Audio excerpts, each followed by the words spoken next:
Gabi-gabi, bago matulog, isa lang ang tanong na umiikot sa isip ko. Paano kung hindi ako ang unang magsabi?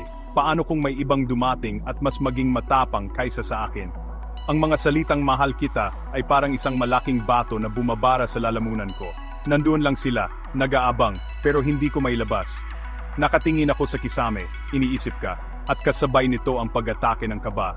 Baka habang nag-iipon ako ng lakas ng loob, may iba nang kumakatok sa puso mo. Baka sa pagiging duwag ko, mawala ka ng tuluyan sa akin. Ang takot na ito ay parang anino. Kahit saan ako magpunta, sumusunod ito. Sa bawat ngiti mo na nakikita ko, sa bawat tawa mo na naririnig ko, lalong bumibigat ang dibdib ko. Gusto kong isigaw, gusto kong ipaalam sa iyo na ikaw ang dahilan. Pero ang dila ko ay tila napipipi sa tuwing susubukan kong magsalita. Natatakot ako na baka sa pag-aalinlangan kong ito, bigla kang mapagod. Baka isipin mo na hindi ako seryoso, na naglalaro lang ako. Ang totoo, mas seryoso pa ito kaysa sa inaakala mo. Kaya lang, ang takot na maunahan ay mas malakas. Paano kung isang araw, magising na lang ako at malaman na may iba nang nagpapasaya sa iyo? Isang taong hindi natakot, isang taong sinabi agad ang nararamdaman niya. Masasabi ko bang kasalanan niya? O kasalanan ko dahil hinayaan kong lamunin ako ng sarili kong mga pangamba? Ang bawat segundo na lumilipas ay parang isang pagkakataon na nasasayang. Bawat araw na hindi ko nasasabi ang tatlong salitang iyon ay isang araw na mas malapit ka sa posibilidad na mapunta sa iba. Nakakatakot. Sobrang nakakatakot isipin na ang pinapangarap mo ay baka mapunta lang sa iba dahil sa isang salitang hindi mo masabi. Ang hirap pala talagang magmahal ng tahimik. Ang hirap kimkimin ng isang damdamin na gustong-gusto ng kumawala. Para kang may hawak na lobo na puno ng hangin, at anumang oras ay puwedeng pumutok. Ang bawat kumusta ka ay isang pilit na pagpigil sa pagsasabing mahal kita. Ang bawat pag-uusap natin ay isang pagsubok na huwag madulas at masabi ang tunay na nilalaman ng puso. Pero hanggang kailan ko ito kayang itago? Hanggang kailan ako magiging bilanggo ng sarili kong takot na baka sa huli, ako rin ang talo? Hindi lang ang takot na maunahan ang problema, nariyan din ang pangamba na baka ikaw mismo ang maghanap ng iba. Baka sa tagal ng panliligaw ko, sa tagal ng pagpapakita ko ng motibo, isipin mong wala itong patutunguhan. Naiintindihan ko naman kung sakali. Sino ba naman ang gustong maghintay sa isang bagay na hindi sigurado? Baka isipin mo, kung gusto niya talaga ako, bakit hindi pa niya sabihin? Ang mga tanong na yan, alam kong posible ring tumatakbo sa isip mo. At yun ang lalong nagpapahirap sa sitwasyon. Araw-araw, sinusubukan kong iparamdam sa iyo kung gaano ka kahalaga. Sa mga simpleng mensahe, sa mga biglaang pag-aalala, sa mga effort na kahit maliit ay mula sa puso. Umaasa ako na sa mga ganoong paraan, maramdaman mo ang sinasabi ng mga mata ko kahit hindi pa kayang bigkasin ng bibig ko. Ngunit, sapat na ba ang mga iyon? Sapat na bang iparamdam lang? Paano kung ang kailangan mo ay ang marinig mismo ang mga salita? Paano kung ang hinihintay mo ay ang kumpirmasyon na magmumula sa akin, isang bagay na hanggang ngayon ay hindi ko maibigay? Nakikita ko sa paligid mo, may mga iba ring nagpaparamdam, mga taong mas matapang, mas direkta, at sa bawat paglapit nila sa iyo, parang may kung anong tumutusok sa puso ko. Isang malakas na paalala na hindi lang ako ang nakakakita sa iyo, hindi lang ako ang nakaka-appreciate sa kung sino ka.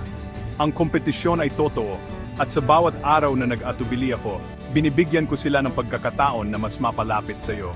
Ang pangamba na baka ikaw ay mapagod maghintay at buksan mo ang puso mo para sa iba ay isang bangungot na ayaw kong mangyari.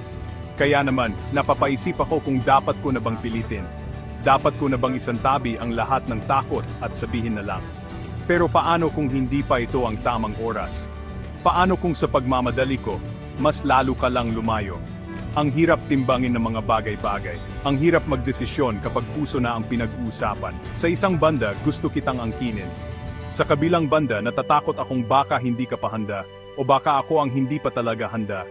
Ang paghihintay ay isang sugal, at ang taya ay ang puso nating dalawa.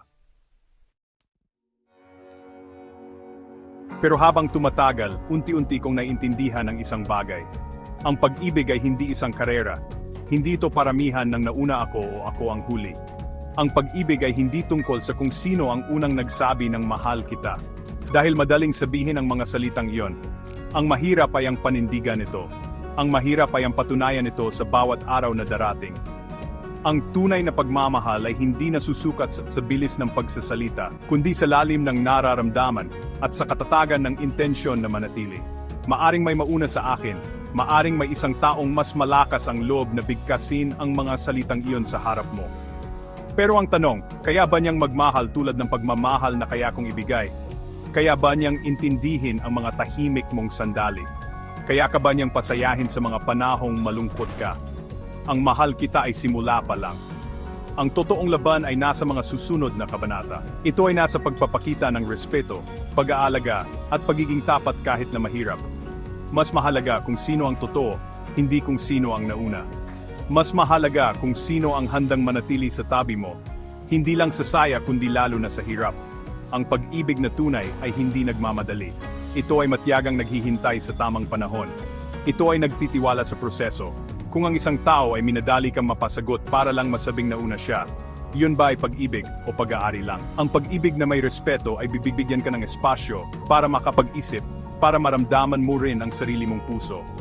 Kaya kahit may takot, pinipili kong kumapit sa paniniwalang ito, na ang pagmamahal ko para sa iyo ay hindi matatalo ng kahit sinong mauna lang sa salita.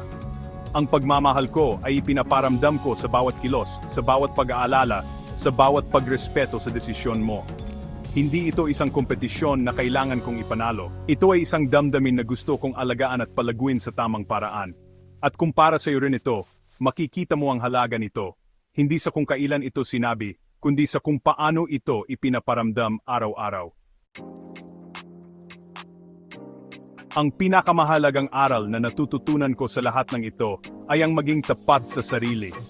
Hindi ko kailangang magmadali. Hindi ko kailangang pilitin ang isang bagay na dapat ay natural na dumarating. Ang pag-amin ng nararamdaman ay dapat manggaling sa isang pusong handa at sigurado, hindi sa isang pusong natatakot lang na maunahan. Kung sasabihin ko man ito, gusto kong ito ay dahil buo na ang loob ko at hindi dahil sa pressure o pangamba. Ang pag-ibig na minadali ay madalas ding madaling mawala. Kailangan kong pagkatiwalaan ang proseso, kailangan kong hintayin ang tamang panahon. Ang tamang panahon kung kailan pareho na tayong handa. Ang pag-ibig ay parang isang halaman. Kailangan itong diligan ng pasensya, alagaan ng pag-unawa, at hayaang masikatan ng araw ng katapatan.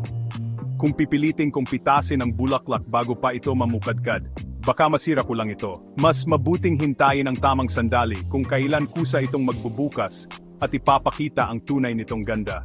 At sa sandaling iyon, alam kong magiging mas makabuluhan ang lahat. Kaya sa ngayon, hihinga ako ng malalim. Tatanggapin ko ang kaba, pero hindi ko hahayaang kontrolin ako nito. Patuloy akong magiging tapat sa nararamdaman ko, at patuloy kong ipaparamdam sa iyo ito sa paraang alam kong tama at may respeto. Hindi ako susuko, pero hindi rin ako magpapadalos-dalos. Magtitiwala ako na kung tayo talaga ang para sa isa't isa, walang sinuman o anuman ang makapigil dito. Ang tadhana ay may sariling paraan, at minsan, ang pinakamagandang magagawa natin ay ang magtiwala. At kung sa huli ay hindi maging tayo, tatanggapin ko rin iyon, dahil ang pag-ibig ay pagpapalaya rin. Pero umaasa ako, balang araw, darating din ang tamang tao. Isang taong hindi ko kailangang habulin. Isang taong makikita ang halaga ko nang hindi ko kailangang ipagsigawan. Isang taong magmamahal sa akin ng buo at tapat, at sa piling niya, hindi na ako matatakot muling magmahal. Dahil sa tamang pag-ibig, walang takot, walang pangamba, tanging kapayapaan at kasiguraduhan lang na sa wakas, nakauwi ka na.